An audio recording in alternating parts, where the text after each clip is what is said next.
E a gente continua conversando com o Caio Parada Cabral e também com a Roberta Bento. Nós estamos falando sobre fobia escolar e como esse transtorno deve ser discutido dentro das escolas. Caio, explica pra gente quando é fobia, quando é birra, quais são as características da fobia para que os professores e os pais também consigam identificar, porque às vezes acontece muito, né? Ai, tô com dor de barriga, tô com dor de cabeça, tô passando mal, meu uniforme sujou, esqueci o material em casa. Então, mas isso que você está falando é o comportamento evitativo. Certo. Né? A gente tem que, o termômetro é ansiedade, né? E a ansiedade tem que ser primária. O quadro de fobia é um quadro de sofrimento psíquico, né? Então, como é que a gente vai ter sinais disso?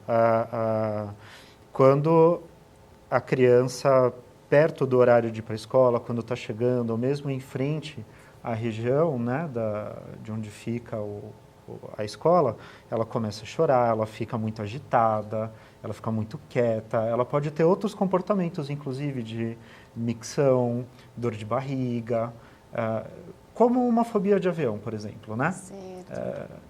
É a mesma coisa. Os sintomas da fobia escolar são sintomas como qualquer outra fobia. Exatamente, como qualquer outra fobia. Então vamos pegar a definição, né? O que o CID-10, né, a Classificação Internacional de Doenças, coloca, tem fobia específica. Então a gente tem que especificar qual é, né? Então é fobia escolar, nesse caso que a gente está debatendo aqui.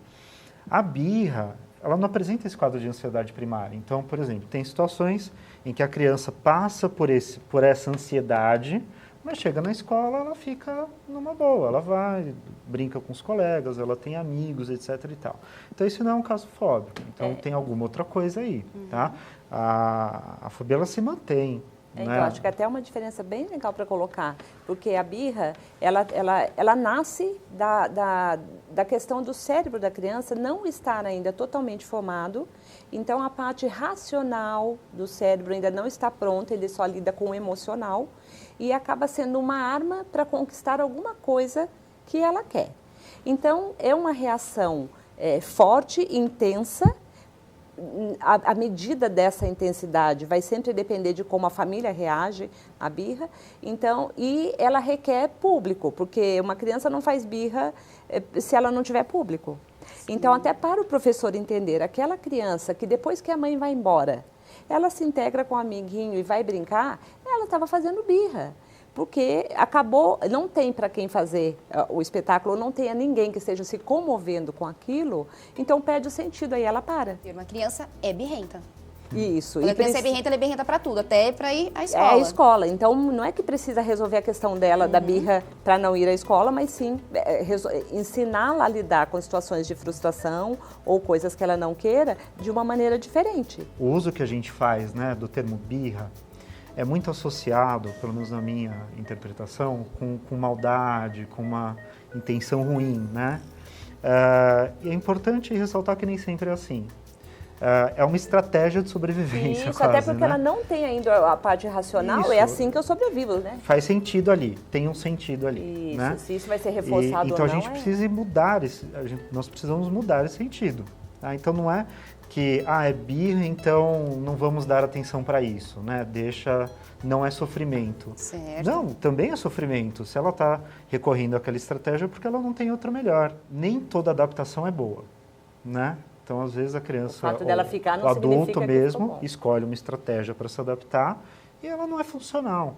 Então, a birra, ela parece ali adaptativa, mas ela não é funcional, porque vai gerar problemas de relacionamento com os pais, com irmãos, com os colegas, com professores, pode afetar muito a estima da criança, porque se ela é taxada, por exemplo, de birrenta, né? Sim. Ela é só birrenta, então ela começa a ter uma expectativa baixa em relação a si mesma, ela se desvaloriza. Como que eu faço para tratar uma fobia?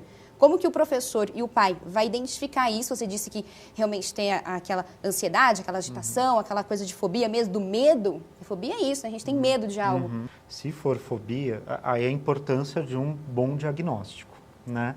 Então, quando os dados da OMS são apresentados, 5%, é importante nós pensarmos quais foram os critérios diagnósticos utilizados. E se eles condizem com a realidade brasileira também, né? Bom, então, o primeiro aspecto é ter uma boa ferramenta diagnóstica. Quem vai fazer isso, né? Um psicólogo pode fazer isto, mas o profissional especialista, né, em identificar a fobia é o psiquiatra.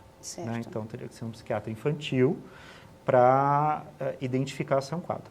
Se for fobia, aí você tem um tratamento psicológico também específico que a gente chama de dessensibilização, ou seja, você vai aproximando gradativamente o sujeito daquele objeto ou ambiente que suscita o medo, né?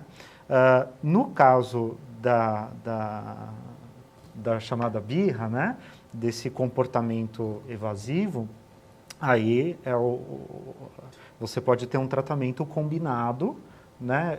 Eu até penso que num primeiro momento a escola, os pais podem dar conta disso, né? Buscando informações, conversando, etc., e depois passar, se o problema não for resolvido, por um acompanhamento psicológico. Tem vários projetos, inclusive na USP, de atendimento à queixa escolar. Aliás, quem quiser buscar referência disso, né, atendimento à queixa escolar, os psicólogos vão até a escola, fazem atendimento lá com a criança, com os pais, e todo mundo discute uma série de estratégias que podem ser aplicadas para resolver o problema. Queria agradecê-los por terem aceito o nosso convite e conversado sobre este assunto. A gente sabe que é amplo, é um assunto profundo, falando aqui sobre fobia e também diferenciando o que é a fobia e o que é a birra. Muito obrigada, Roberta. Eu agradeço muito, viu? Obrigada, foi um prazer. Então tá bom. Caio, eu também agradeço muito a sua participação. Obrigado, foi um prazer. Se você quiser ter acesso a mais conteúdo sobre educação, é só acessar o nosso portal, neteducação.com.br. Você também pode curtir a nossa página, facebook.com/neteducação.